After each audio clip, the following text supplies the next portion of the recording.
Kur futemi në detajet të marrëdhënies me njëri tjetrin si njerëz, mbajtja e fjalës, mbajtja e premtimeve, mbajtja e besës që i thomi neve, është një nga cilësitë dhe epitetet më të rëndësishme që tregojnë atë moralin më të lartë të një njeriu në marrëdhënie me njerëzit.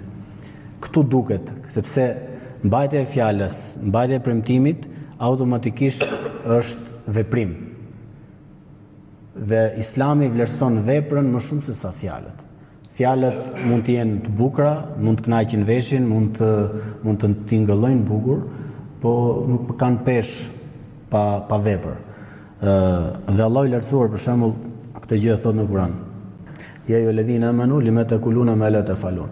Pse thoni atë që s'e bëni? Pra e thoni diçka, pse s'e bëni? Pra duke pasur parasysh që njeriu duhet të jetë në koherencë midis asaj çfarë thot, asaj çfarë vepron, dhe kjo është ajo çfarë kërkon Islami për ne si musliman. Të shikojmë se